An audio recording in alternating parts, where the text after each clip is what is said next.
Continuando con más informaciones, como decíamos en nuestros avances, poder abordar el tema de eutanasia. El escritor Edgar Allan Poe decía, ¿qué es la muerte? Solo hace falta, decía, estar vivo para conocer lo que es la muerte. Todo ser vivo, en algún momento, vamos a pasar por esa instancia. Pero aquí está el pero, ¿no? Donde aparece la ciencia, donde aparecen la teología por años, por años.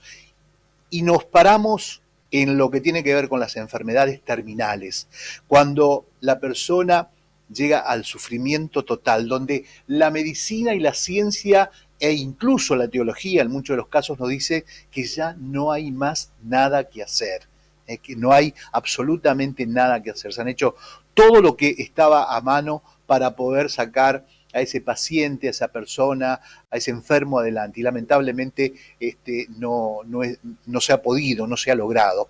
Se dio un caso en la ciudad de Casilda con Néstor Ingaglio, que fallece el año pasado, víctima de una enfermedad terminal que venía soportando, pero bueno, el sufrimiento que le tocó atravesar a Néstor, y hoy por hoy sus hijas, su familia, vienen reclamando. Lamentablemente Néstor nos dejó el año pasado, pero siguen reclamando por la ley de eutanasia firme. Si bien la Argentina tiene una ley que es la de muerte digna a partir del 2012, pero hay ambigüedades, se chocan. Nosotros en esta oportunidad, con el total respeto por sobre todas las cosas hacia nuestros telespectadores, hacia las distintas miradas que puedan existir, pero acompañar obviamente en el sufrimiento y en el reclamo a través de una ley. La tenemos a Sofía, que es hija de Néstor. Sofía, un gusto recibirte. Primero, estamos en condolencia con ustedes y bueno, contanos un poquito de toda este trance que les ha tocado y que hoy están levantando la bandera de la ley de eutanasia en la Argentina. ¿Qué tal, Sofía? Gracias, Mario. Bueno, básicamente primero voy a contar mi experiencia personal, la experiencia de mi familia, en realidad. Mi papá en 2019 contrae cáncer de próstata. Se cree que se inició en 2019, pero no se sabe porque él recién se hacía un chequeo, digamos, normal, y ya lo tenía bastante en los huesos, ya le había hecho metástasis. Es un cáncer que fue bastante nocivo, es un grado 5 de cáncer, pero igualmente hasta ahí los pronósticos siempre fueron muy positivos. Se cree que el cáncer de próstata no suele haber muchas complicaciones. Bueno, no fue el caso justamente, eh, que con eso también se desenvuelve mucho de lo que es hoy la medicina, digamos, de que no se puede saber realmente cuándo es un paciente terminal y cuándo no, y cuándo va a terminar su vida y cuándo no. Eh, bueno, mi papá por 3 años luchó, realmente luchó, porque esa es la palabra.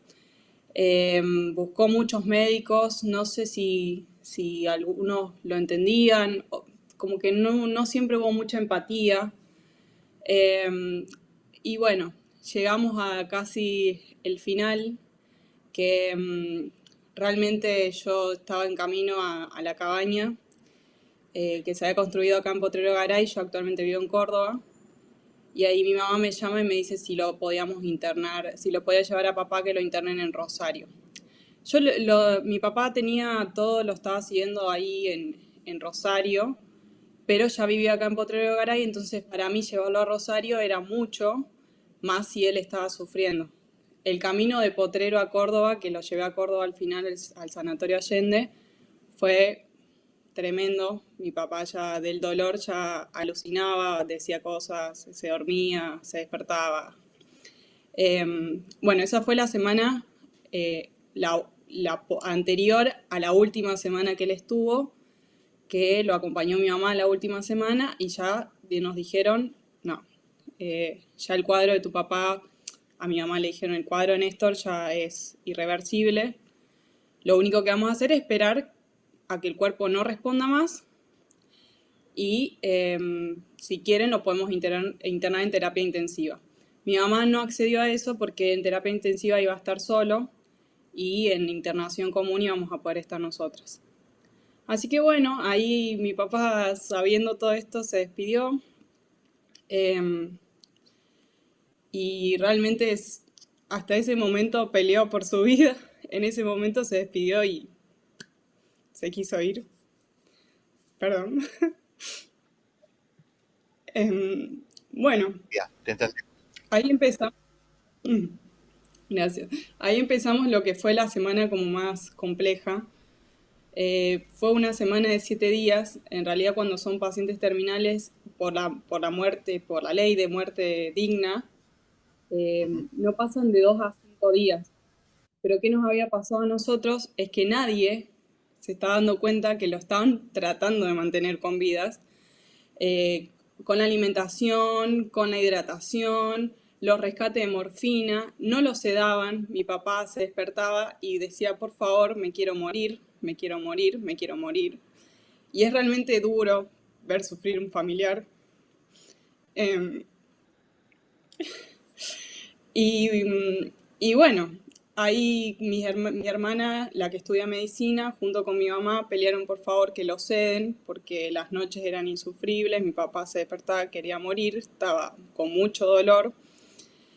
Y la médica clínica particularmente no quería que lo ceden, que no estaba bien moralmente. Lo que pasa con la sedación es que se debería hacer una sedación paliativa, eh, que es como que poco a poco se va aumentando la dosis y eso lleva a la muerte del paciente.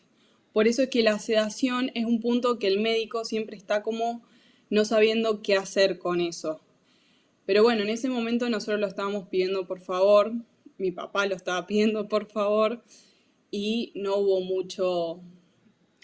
mucha empatía de parte de esa médica. Por lo que decidimos ir con otra médica que él tenía varios médicos, el oncólogo, el médico clínico y en este caso la médica del dolor, que fue a quien nosotros llegamos y la médica nos dijo que, bueno, que iba a hacer, hablar con todos los médicos para ver qué se podía hacer. Que gracias a Dios nos escuchó, porque si no, mi papá quizá estaba meses en esa clínica, cuando en realidad ya sabíamos cuál era el pronóstico. Bueno, básicamente nosotros esa semana en la clínica empezamos a investigar, nos metimos a un grupo que se llama Eutanasia, Derechos y Final de Vida de Facebook y en ese momento, bueno, solamente quedaba el dolor y esperar a que realmente mi papá ya pase a otro mundo, si es que hay. Y más adelante nosotros nos metimos más en el tema porque justamente se lo prometimos a mi papá por el estado en el que estaba y pidiendo morir. Y bueno, hoy nos encontramos con un mundo que es tan raro para nosotros, tan desconocido y del que no se habla, porque no se habla de la muerte, porque es un tema tabú todavía, porque estamos sensibles con el tema de muerte por la cantidad de guerras, por el COVID, por lo que fuera, pero que es algo que yo creo que se tiene que empezar a poner sobre la mesa y se tiene que empezar a debatir. Después de la primera nota que yo hice con Infobae, la cantidad de gente que me contactó para decirme que vivió la misma situación, que yo realmente no lo puedo creer. O sea, lo puedo creer porque lo viví, pero digo, ¿por qué se da tanto? ¿Por qué se da tanto? El sufrimiento, ¿no? De llegar al sufrimiento. Digo, aquí había una ambigüedad, Sofía, ¿no? La medicina decía, por lo menos los primeros médicos decían que no, que había que seguir sedándolo, pero por otro lado ya el cuerpo no daba más, es decir, no respondía más. Es que justamente existe una ley, después nos enteramos, mucho tiempo después de leer el grupo, yo hice un posteo en el grupo y ahí nos enteramos que nosotros podíamos pedir, sin sentirnos culpables y sin que alguien nos hable de moralidad, que lo ceden, y que hay muchos cuidados paliativos que se pueden pedir, que es un derecho adquirido, que no es eutanásico, porque antes se hablaba de eutanasia pasiva, hoy no, hoy se cree que eutanasia es únicamente que te inyecten una sustancia letal y acaben con tu vida, pero esto no, el derecho adquirido es simplemente dejar que el paciente muera, o sea, que nosotros entendamos la muerte como natural. Em, Perfecto. y bueno, justamente hoy lo que se busca no es ampliar esta ley, sino es que exista la eutanasia. Bien. Sofía, bueno, te queremos agradecer, seguiríamos charlando porque da para mucho el tema, ¿no? Nuestro medio, obviamente, con ustedes, reitero el dolor, la persona se ha ido, lamentablemente el dolor lo tienen ustedes como familia, pero bueno, la bandera que llevan adelante tiene que ver con esa muerte digna, por lo menos el último tiempo Exacto. para la persona, ¿no? Que no vuelva a atravesar lo que le tocó a ustedes como familiares directos atravesar con tu papá Néstor. Así que agradecerte nuevamente por este testimonio. Gracias. Gracias, Sofía, muy amable. Sofía, la hija entonces de Néstor Ingaglio, y yo la contaba recién en primera persona, este testimonio, ¿no? La eutanasia, donde se pide asistir a la buena muerte, si se quiere. Tenemos una ley, la 26.742, que es la muerte digna. Esto se dio por un caso de una nena, Carla, en el año 2012, donde la nena tenía una muerte cerebral, estuvo 3 años, los padres pedían obviamente que desconectarla del respirador, bueno, hasta que salió la ley y bueno, se pudo cumplimentar.